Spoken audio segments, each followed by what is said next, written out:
Hey Brainiacs, quick content warning for the episode. We talk about a lot of heavy subjects on the broken brain, but occasionally I want to give people a little heads up of something that's coming. My guest, Michael Caven, who's talking about his memoir that he's writing about a very, very fascinating lifetime full of service and ingenuity and creativity. And so you're really going to enjoy it. He does talk about being groomed, being sexually abused, and also the experience of testifying against his perpetrator, who he mentions by name in the book and in this interview, but it's someone who was convicted. And so I went ahead and left that there, but there is some of that information. So please use that caution and discretion of what is going to work for you to hear, as well as anybody in your car or anyone you might be sharing an earbud with or anything like that. It's a wonderful interview, and I predict you're really going to get a lot out of it. It's a long conversation, so it's a two-part episode. Real quick plug, because I don't think I had picked this charity yet when we recorded, but Bake Their Day. If you go to baketheirday.org, you'll see the highlighted charity for this month, which is Bake Their Day, a nonprofit bakery in Guam that provides birthday cakes to help to celebrate the birthdays of youth in custody, helping bring a little bit of humanization to the process of being a young person who's going through a pretty hard time. So go to baketheirday.org, or if you become a patron of the Broken Brain through our Patreon membership, in addition to the bonus materials, of course, you will know that 50% of your donation every month will go to Bake Their Day to help take care of youth in custody. The Broken Brain.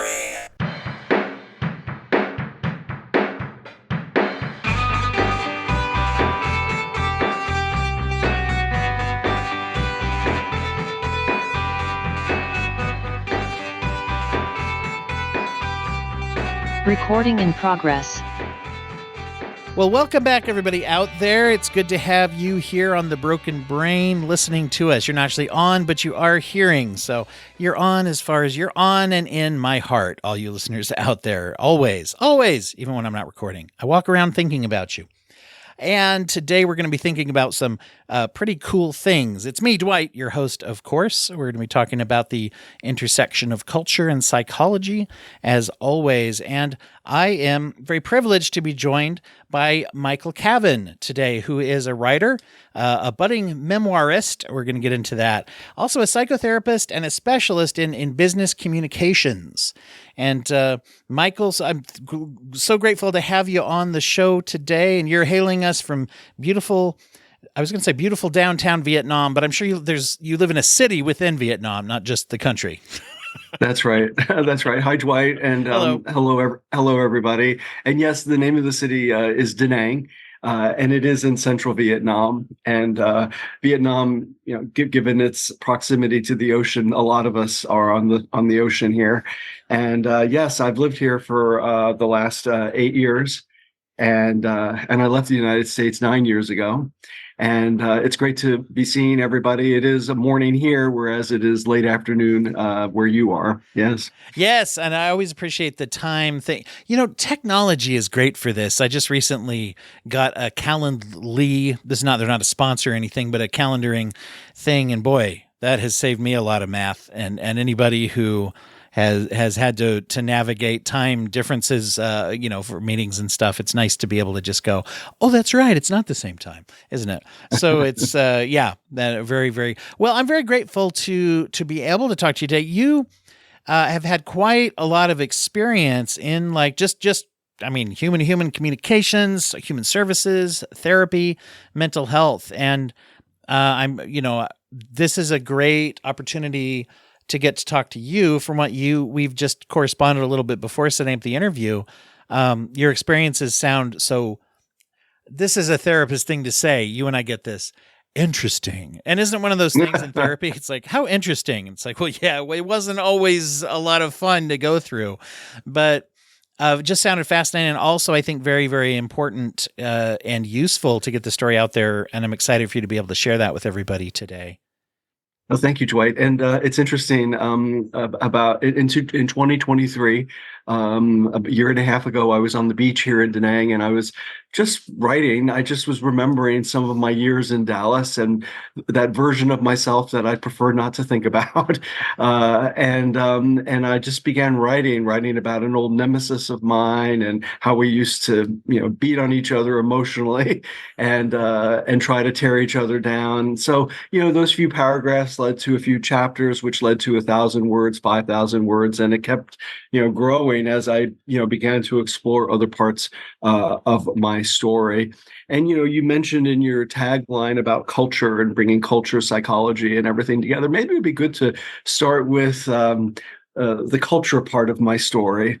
Absolutely. And because it brings me back to a business that I co-founded back in the mid 1990s. I was living in Columbus, Ohio. And in Columbus, Ohio at that time, there were gay businesses, gay bars, and gay restaurants, but everything was in the shadows. Everything was, behind closed doors. And at that time, theme restaurants were very popular in the United States. Planet Hollywood, Hard Rock Cafe. And we wanted to do a business that was open, big windows onto the world, that was not in the shadows, that celebrated lesbian, gay, bisexual, transgender, queer, questioning history. And again, we have to remember this was the mid 1990s. This was quite a long time ago. And, in Columbus, Ohio, in the Midwest, in what was formerly a cow town. So there we were pushing the envelope in this little town. But I got to tell you, it was the best city for something like this, because I think a larger city might not have gotten it. But yes, so we launched this restaurant out on Main. We were on Main Street. We were on Main, that celebrated LGBT history and culture. Wow. Yeah, we had an Elton John costume, Greg Louganis Speedos, Awesome. Liberace, Melissa Etheridge guitar, and on, big murals that, talked about the LGBT culture, the impact that we've had throughout thousands of years. It was very empowering, and it was to bring people together, LGBT people together, to be comfortable and safe, be able to hold hands and be affectionate to each other in public, in a semi-public setting. Yeah, and we exceeded all of our expectations. We had lots of solo acts that were part of our extended mosaic of a family, but we also had lots of celebrities that, joined us. Eartha Kitt, Grace Jones, and, Betty DeGeneres, who at the time was an activist for her daughter, on behalf of her daughter and the gay community. She would travel around the country, and she came to visit us once a year, and she'd say, someday I'm going to bring Ellen. Someday I'm going to bring Ellen. And we're like, yeah, bring Ellen. Yeah. And then eventually on her 70th birthday, Betty was in town, and Ellen was doing her comeback show at the Palace Theater, and Ellen and Betty and their whole posse came and joined us for dinner at the restaurant. It was really the only time that I served as a bodyguard. I kind of had to keep the fans and the groupies away from their table, at least during dinner, so that they could eat. But then they were so kind and generous, posing for pictures afterwards. And I toured Ellen around the restaurant and, showed her what we did. And she's like, when I first came out and in LA, I thought about doing something like this. I thought about doing an out cafe. And everything. So, this was, and it's interesting because Nation's Restaurant News, which is the big restaurant periodical, did a story on us. And, they called what we were doing, or in our interview, we called it culturetainment, like entertainment, but culturetainment. Oh, that's a great, I never heard that term. I like it. Thank you. I came up with it, I think, during the interview. And it was in the article. They did a big full page article, gay culture moves to the mainstream and out on Main. And, in a magazine that had never mentioned the word gay at all. Mm-hmm. So it was a great adventure. And, we had a 6-year run, and we went places we never imagined we could go as a business. Unfortunately with 9/11, when 9/11 happened, business plummeted. And that was in about 5 years we'd been open. And Tom and I, our co-founder, we decided to go ahead and bring the curtain down. It was time. We had achieved our goals. And it was time to move on with our lives. But it was a great adventure. And for me, in many ways, it was kind of a redemption, because, my other two stories, and they say that in memoir world, and, I do have my memoir in development. The name of it is Spilling the Tea. and I got a lot of tea to spill, babe. I got a lot of tea to spill. That's why it's so exciting to me when you were sharing with me some of these accomplishments that you've had and the experiences that you've had. Yeah, exactly. So it's a good name. Thank you, and certainly there are parts of it that are more tea worthy, and kind of, I don't know, intrigue and scandalous, and we can go to that part now. But like I was saying, there are three, generally for memoirs, there are three parts. We just talked about the restaurant. That was one part, but there are two other parts. And they're a little bit more difficult, a little bit more challenging, from just talking about this stuff. But if we go back in time, I was raised in a chaotic family at home life. It was just chaos, very difficult. So in high school, I was befriended by the drama teacher, Larry Lane Bateman. And when I was 15, I would talk to him during his hall duty, during lunch times. And he seemed really interested in my life. He was concerned about the chaos in my family life. He asked me great questions. He, just seemed to care. And I basked in the attention. I loved the attention that he gave me. And I just felt like intuitively, although I didn't know I was gay, or I didn't even know what it really meant, I had a feeling that he kind of had some answers that could help me with my emerging sexuality and my life. And they say that for when it comes to teenagers, and especially teenage boys, very easy pickings for predators, especially if the predator knows what they're looking for, and if they're looking for a boy that's vulnerable and needy and is coming from a dysfunctional family life. So that was when I was 15. And loneliness too, and not having. It sounds like not only there wasn't a question of coming out even yet. Not a safe environment, and maybe you weren't even sure what to do yet. Right. And I played lacrosse in high school, and, they would have killed me if I came out. There was no option to come out. There was no gay straight clubs to support young gay people back then. You were on your own.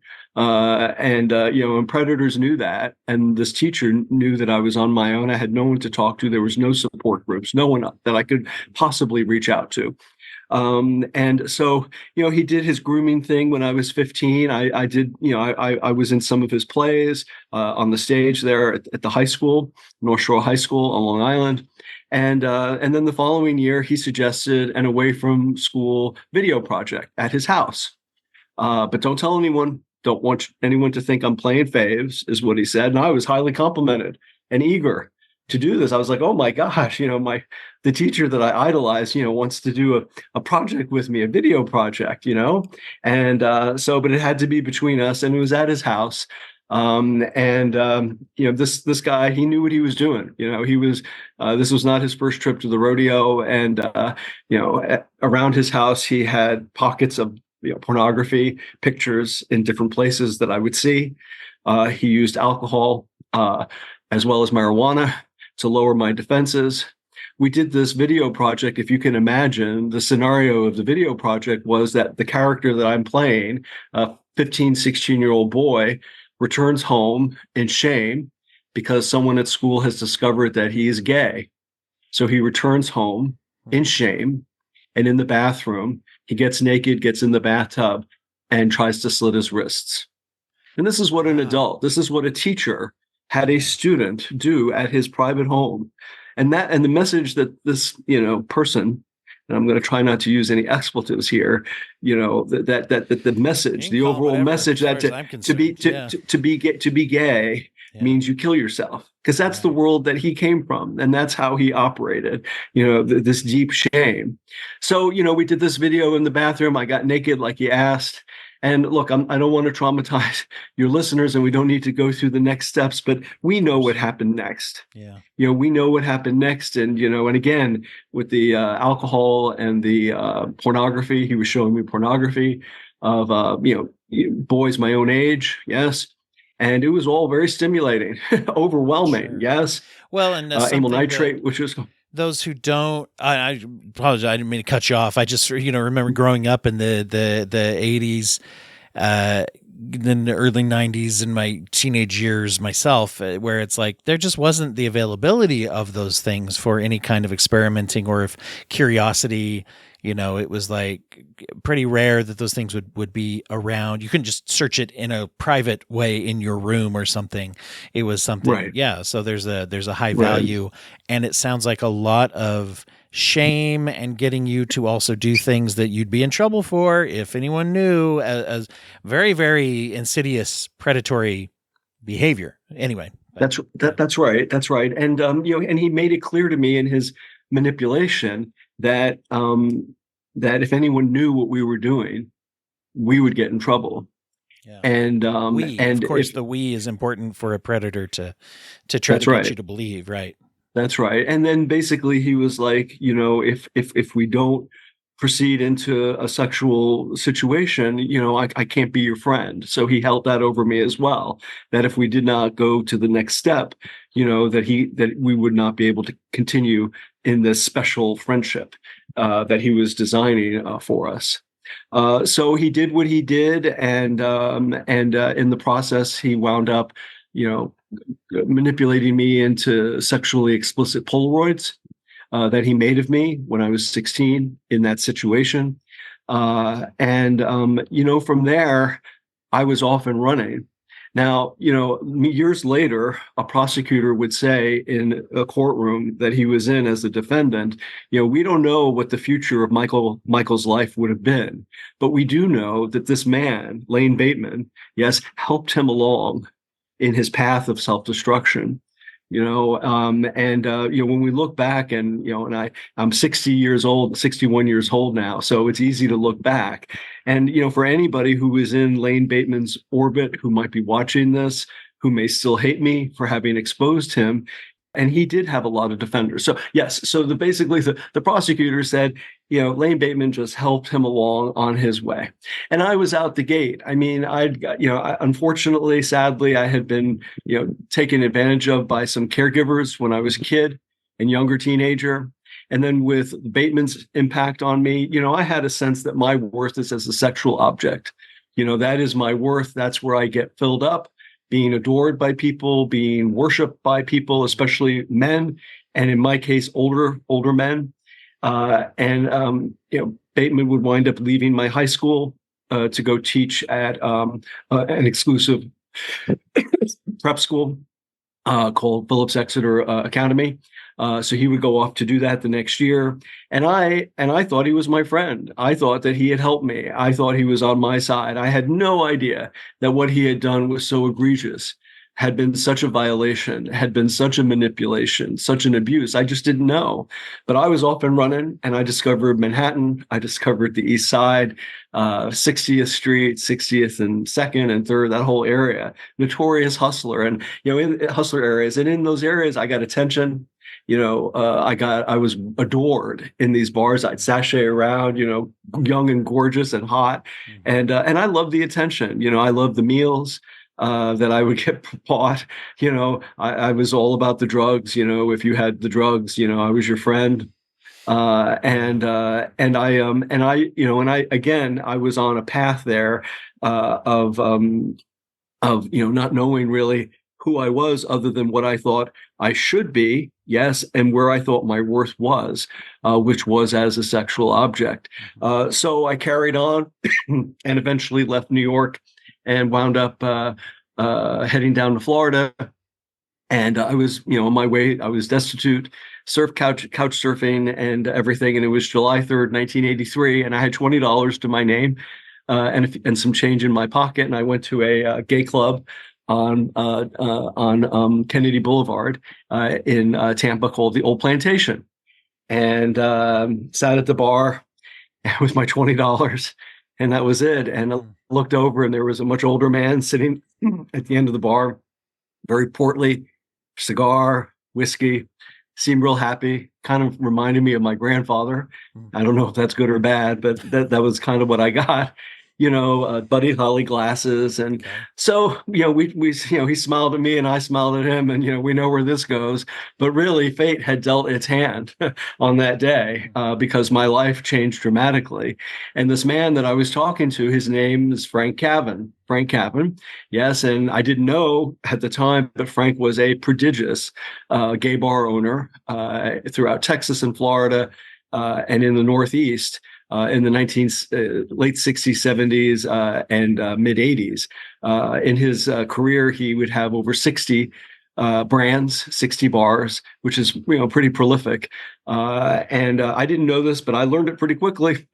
I learned that I was in the presence of somebody as old fashioned as he was, as kind of mafioso that he looked like. Looked like a bit of a mobster. He was kind of a cross between Tony Soprano and Liberace.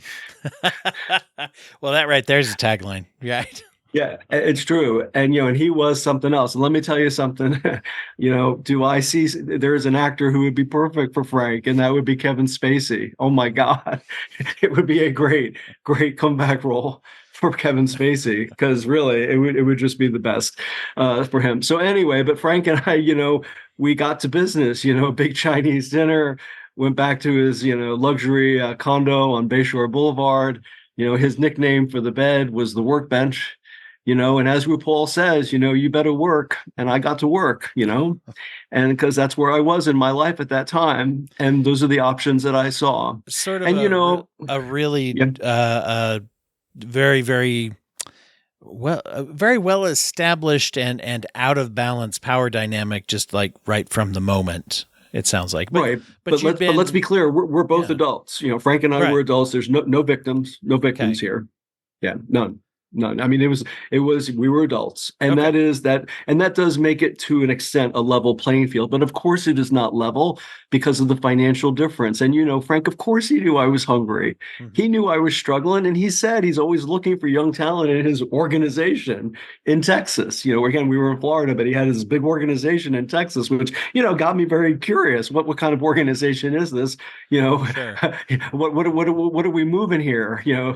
Is this, a legal business or illegal? What's the product, babe? Well, and I can imagine as you paint the picture of sitting there with $20 and not knowing what happens next in my life. It's like, there's a lot of feeling of, well, something is happening, and you kind of are going to lean into whatever is happening, I imagine. Right. Self-preservation involved here, right? Well, let's be clear. Let's just be clear. Of course, I could have made other choices. I could have worked as a busser in a restaurant and tried to get myself together and get on my feet. I could have done that. But, it's not how I was wired. My parents had some bonkers expectations for me, and I'm not blaming them, but there are always mitigating circumstances, and where we come from and the messages we're given and the expectations that are put upon us. I had some pretty intense expectations from my family for what success is. Mm-hmm. And, in their version was you marry into money. That was always drummed into me. One of the ways to, fortune and happiness is marrying into money. Well, at the time I'm gay, so where am I going to marry into? Right. So it was, again, I made these choices as an adult. I was with Frank as an adult. And as an adult, I went from the rags of destitution to the following week, I was living in Dallas, as a, perched toy poodle in his penthouse, rags to riches. And, but unlike the other young men in Frank's life, I didn't want a bar. I didn't really want a car. I didn't want money. I wanted an education. And that impressed him because he's had a lot of young men in his life who wanted other things. But I wanted to go back to school. For all of the chaos of my young family life on Long Island, one thing that was drummed into me was the importance of education. My parents were high school teachers. And so he was impressed that that's what I wanted. And he wanted me to get myself together. And we did, pull each other up by the bootstraps when we commenced with our living arrangement in Dallas. But, the Dallas community, the gay bars, when we would go into any of his bars, yes, there would be a parting of the sea with me on his arm, and with bar goers looking at me, sniggering, laughing, saying, "Ah." How was that? That's quite a change. Yeah, I mean, Well, look, I was 20. I was 20 and I was quite sensitive. I had exquisite sensitivity. It hurt my feelings. Right. Now there were a couple a couple of admirers, they were going, good for you, buddy. Well, you're doing good. Yeah, you talk about, I mean, this change, not only is there a great change in the situation, practically speaking, as far as finances and access to whatever, but you described right there, there's a spotlight. I mean, to me, there's that both sides of that spotlight did not feel very good. It sounds like with people paying attention in that way. Sure. It was, there's throughout all of this, there has been a lot of shame. And back then I had so much shame, I didn't even know what it was and how it was, killing me. Yeah. But yeah, so I got to know the world of vicious Dallas queens. Yes, and I became a vicious Dallas Oak Lawn queen myself very quickly. Yeah. I'm just as guilty as the rest of them. Became pretty nasty pretty quickly, but I became enmeshed in Frank's world. I did PR for Caven Enterprises, the name of his company. At the time, Frank and I were living together, and all was well until it wasn't well, and I bottomed out. He was traveling, doing some businesses, and I wound up in treatment. And he came to visit me in treatment, and we all decided that, I'm sorry. Before treatment and after I was settled in Dallas, we decided to do a legal adoption. And adults can adopt each other legally as adults. So wow. So I back knew there then, had to be somewhere coming in here while you have the same last name. Right. Yeah. So I'm sorry about that. So let's cover that. I was waiting for it. I knew the story would come up and go there. So and I almost missed it there, but yes. So it was our version of gay marriage. Was for Frank to adopt me legally. It was quite humorous. That's what I was curious with the last name thing. I thought because back then I don't know if any was where, I mean, I remember growing up, there were always a couple of states that people knew of, but most were not, it was not legal, right, for two men to marry. So that's an interesting It was not. So that's how we did it. And it was not uncommon, nor was it common, but it did happen. Back then, it was a vehicle for men or women, men and women to do this, to have a legal connection, to have a legal bond. And we did it. And so we have commenced on into a father-son relationship, with benefits. Right. And, we did that for a couple of years. Then I wound up in treatment, and the counselor said, look, guys, what you're doing isn't working. The father-son thing seems great, but, the benefits need to go. Michael needs to move on campus, and you guys need to build separate lives. And we took that counsel seriously, and we did that. It was very difficult, but we did make those changes. I moved out of the penthouse in the sky. I moved into the dorm at SMU, and we did commence to a father-son relationship with no benefits, but with a lot of caring. And with, me eventually becoming his heir. He had all of these bars, and, his thing was that because he had so many bars back in a time before computers and before the type of oversight that there is now for cash businesses, he wound up just selling his businesses to his managers who were stealing from him anyway. So he would at least sell it to them and get money back on paper. It just, gave him more of the cut, because he couldn't be everywhere. He couldn't be in a dozen bars at once. So that was his thing. And I did wind up, taking a year off from uni, going to Washington and running one of his bars, his most famous brand, the JR's brand, in Washington, D.C. from 1987 to 1988. But while I was there, Frank had a stroke. Everything changed. There were other people in his life who were really in it to win it. I was way over my head, and I wound up leaving the company after a year. I did go back to school for my senior year at SMU. Frank and I had limited contact. There were gatekeepers. It got very difficult. Wow. And then he would eventually pass away. And I was not an heir. And I got to tell you, that was because Frank did a lot for me in my lifetime. And I'm always grateful to you, Frank. Thank you, and rest in peace, sir. but the best thing he did for me was to not leave me a percentage of his business, because that money would have killed me. It would have killed me for sure. And it would have meant that I would not have lived the life that I had to live ahead. And there was a lot of living to do away from Frank, away from Caven Enterprises, away from the bars. That was not my future. That was not my destiny, for sure. It strikes me So, as just the relationship itself. There's a lot of emotion that I can hear it, and see it as you're talking about him. And this was a relationship that many people might look at and say, there's some, risks inherent to this type of relationship, the way it started and everything like that. But you have a lot of like warm attachment to your experiences with Frank, it sounds like. Yeah, I do. I mean, I loved him. We loved each other. We did the best we could.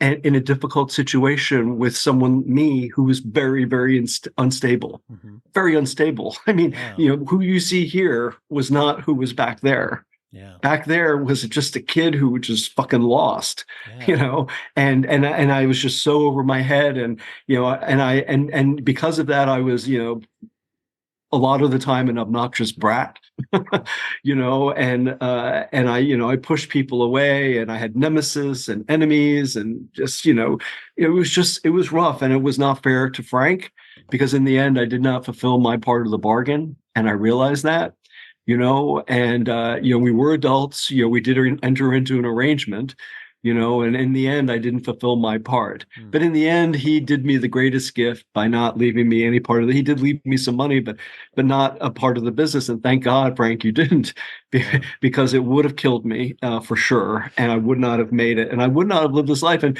my journey needed to continue after Frank. And after Frank's death, I finished school and I started my first job out of uni at a company called Neiman Marcus in their buyer development program. And then about a year into that, I began to get videos in the mail. And the teacher, Larry Lane Bateman, remember him? We were talking about him earlier. Yes. Yes. Yeah. We had stayed in contact over the years, a letter once a year, a phone call. How are you? Bullshit, And wow.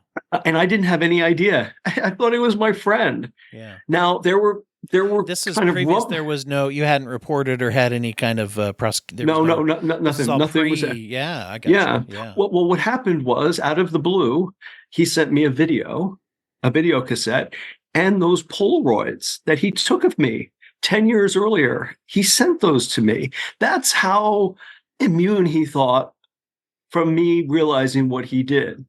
That's how indoctrinated he assumed I was. But he sent me, and I remember looking at those Polaroids and looking at my face as a 16-year-old, high on namel nitrate. My eyes were kind of glazed over. I was smiling, but what kind of a smile was that? And I looked at that and I thought, who is this boy? What was he thinking? Was he having fun? As I looked at these explicit Polaroids that he had taken of me 10 years earlier, and I think that's what triggered me to begin to reconsider the whole scenario. Yes. Yeah. And then the pornography was, again, the pornography that he showed me when I was 16, the illegal pornography that he sent me in that cassette video. So, the whole thing was triggering. Yes. And then in subsequent weeks, he would send more videos, picture books. And I said to him, Lane, I guess thank you for sending me this material, but please, stop sending me the kids stuff. The kids stuff really upset me. I found it very disturbing. And then he stopped. And then like a month later, he'd start again with those. So over like a 2-month period, he wound up sending me maybe 100 video cassette tapes and maybe 10 picture books. And I had all of this material, and, you're a therapist and we all know sexual compulsions. And I was, a compulsive masturbator. I had a world-class, huge porn collection now, and I would, masturbate morning, noon, and night. It was a compulsion, and it was, it was what I thought I was supposed to do. And, temporarily it would fill the hole inside, just like one night stands would fill the hole inside, until you wake up the next day and you realize that you have nothing, and you feel like you're nothing. So anyway, I had this huge, collection, this motherlode collection. And, things were challenging at Neiman Marcus, and I wound up getting a job in Ohio, moved to Ohio at the Limited, and bottomed out there, of course, like I did a lot, and wound up in outpatient treatment. And then in therapy, finally, I had the money to be able to afford the co-payments. And I started therapy with a psychologist. Unbeknownst to me, he was a prominent expert with male survivors, but I didn't know that. And we began, and I think it was the third or fourth session. I'm sitting there as close to the door as possible because I wanted to bolt if I ever needed to bolt. Yeah.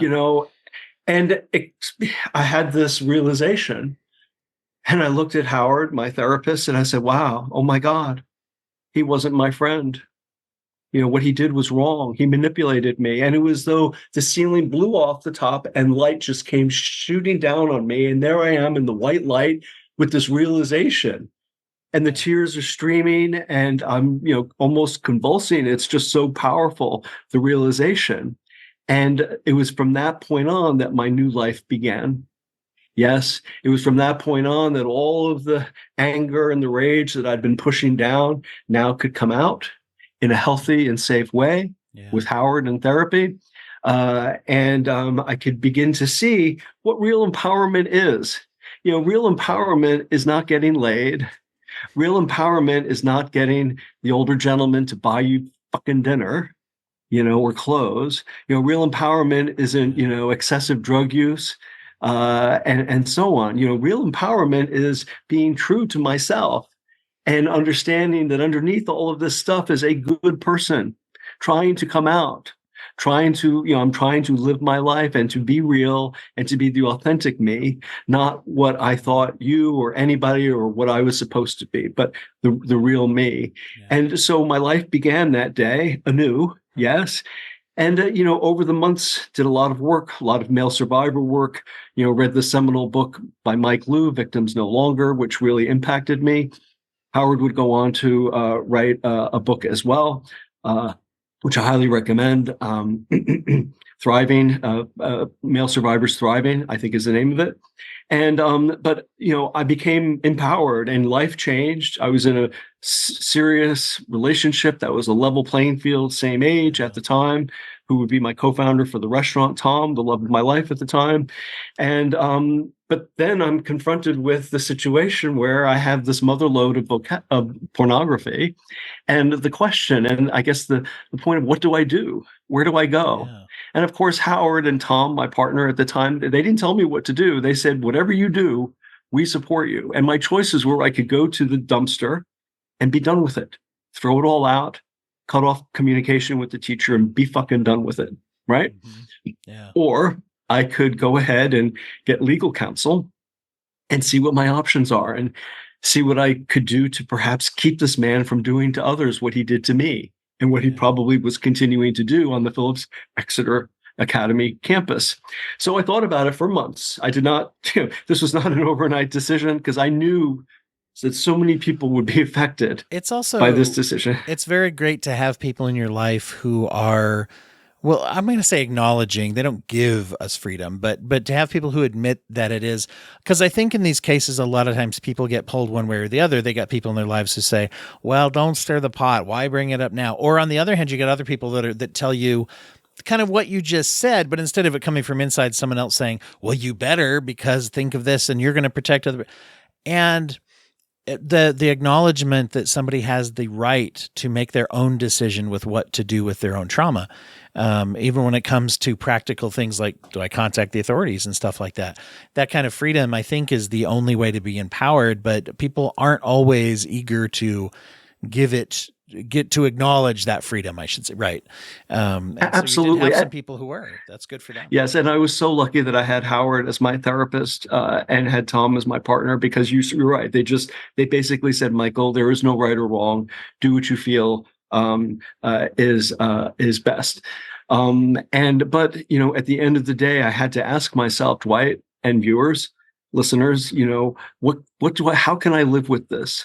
If I take everything to the dumpster and throw it away, he's going to continue to do what he's doing. and I have to live with that.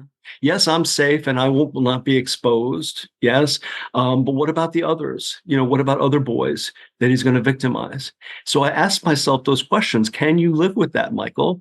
And I could not live with that. I could not live with him continuing doing what he was doing. So I got a local family attorney in Columbus, and she said, "What do you want?" And I said, I don't want him to do this to other boys. I want him removed from the education system. And she says, "Okay, here's how." And then we launched into it, which would involve an immunity. I needed an immunity from the state, and because his case went to the federal level, and other assurances so that I could, be a witness and still be protected. But I knew that in this process, and what my attorney explained to me, is that every defendant has the right to face their accuser. All aspects of my life are fair game, including my relationship with Frank, my dancing and skipping and hopping and jumping on the east side of Manhattan, hustling the bars and stuff. Yeah. All of that's open game, and it would mean full exposure. And, the reality is that he's at this primo private school, that's going to get a lot of publicity. So we knew that I would be totally exposed, and I knew that. Yes, but I accepted that. It was worth paying that price. And we had the trial, and he was found guilty, and the jury looked at him and they looked at me, and they had a choice. They could either view the situation that he was a teacher who abused me when I was younger, or that I was a dastardly hustler taking advantage of this poor teacher. Those were their two choices. Okay. And of course they chose the choice where, they held him responsible. Yes. And they believed me. Yes. And they validated me, and he was found guilty. He was removed from the education system. And then, then after the trial, my life went on. I went back to graduate school to get a master's in social work, psychology, clinical counseling blend, master's, and got into mental health. And believe it or not, interestingly enough, and this could be another session, is I wound up for a year working with sex offenders as a counselor. If you can, yes, no, I know. Talk about going into the lion's den. Well, actually, as we're doing this, I kind of would, I'd actually like to, if you're willing to do a part 2, like to put this into 2 chapters. If you'd like to talk more about it, I would like to get into that. I wanted to ask you, what was that like for you? Because I'm sure, now we can tell the story of like, here's the ending of that trial, right? But during the time, I imagine, because there came some moment where you didn't yet know if you were going to be the one that they blamed, and then all of a sudden now you know that they picked the right decision. That must have been something, that moment. Yeah, absolutely. I mean, it was. I think the seeing him, honestly, being let off in handcuffs and knowing that he's being held accountable. And let's be clear that his trial, that was the vehicle to hold him accountable for what he did to me at 15 and 16. Because we couldn't go back and talk, the statute of limitations was long gone. Yeah. So this was the vehicle. Yes, child porn is bad. Yes. And the victims in those images are victims forever. And that doesn't change. Yes. And it's important that that he was found accountable. I mean, he sent me, the irony of this is that he was convicted for sending me Polaroids, sexually explicit Polaroids that he had made of me 10 years earlier. That's the irony. Wild. And it's a good way to go after him with those. I've had a couple of times, Joe Capozzi he's a filmmaker, documentarian, and tells the story of his own abuse from it was his family, a family priest. And he's been on before, but one of the things he advocates in his advocacy, he works a lot with trying to repeal or change those statute of limitation laws so that child abuse, sexual abuse has no, particularly because of the clinical, like the psychological nature of being victimized, that it is often much longer than the statute of limitations before people come forward. That's a normal part of this offense, is that it creates victims whose victim situations where people don't come back. And so they've had some success in some states of changing those laws to where there is no statute of limitations in some areas now. And, hopefully that becomes spreads, right? Absolutely. Yeah. Absolutely. And, there needs to be balance. There needs to be guardrails for all of it.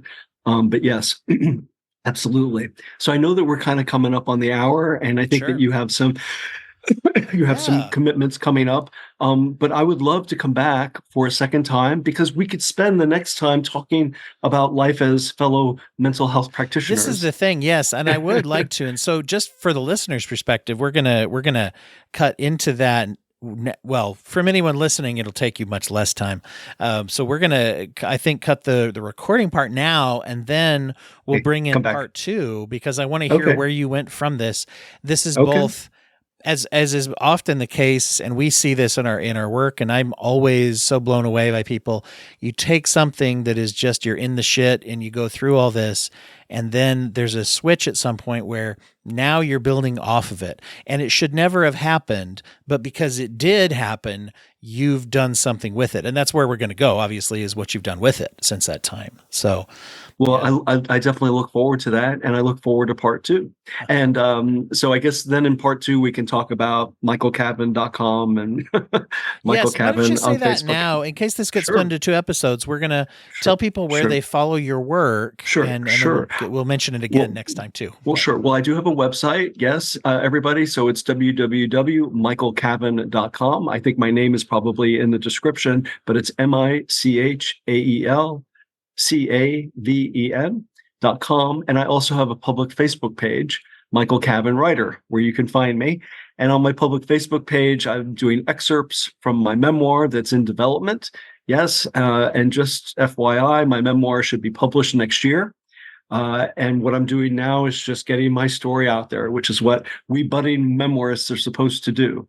I didn't know how fun it would be to do podcasts and get my story out there, and how terrifying it would be. And it has been terrifying. And it's that vulnerability, I think, and even just whether you're writing the book, but then probably even more talking about it. Probably even more the vulnerability of talking about it openly.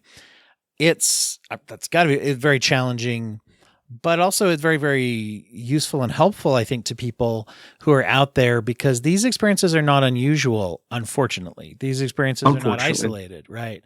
Absolutely. And we know that. I also want to mention, I'll probably mention this again, for anyone out there who doesn't know how this kind of thing works and how like publishing the industry nowadays works. If you have, the more people you have that you can go to someone and say, hey, look, people are listening to my story, the more likely for the book to get published and to get distributed farther. So I'll say that, thank you. If people will, thank you. You get some of that traffic, particularly if people if anyone wants to go out and follow the Facebook page, you're helping the story to get published. And so it definitely would help me, everybody. Thank you so much. And there's good tidbits. There's lots of fun stuff on that public Facebook page. Amazingly, I have lots of pictures, which means receipts, so especially of me and Frank and our life together, it is pretty remarkable. And he was a big Republican. And we went to the White House. Can you imagine this big gay bar owner and his young lover at the White House, the Reagan Bush White House? We were there a couple of times, amazingly. So yeah, we got a lot to talk about in part 2, but also to talk about and I want to get into the challenges of giving sex offenders counseling. Yes, very challenging. I'm excited to hear about that, because it's challenging for a lot of people anyway. But to have a very personalized kind of experience. Yeah. Well, thank you, Michael, and everybody out there. Stay tuned. You're going to hear part 2 coming very, very soon.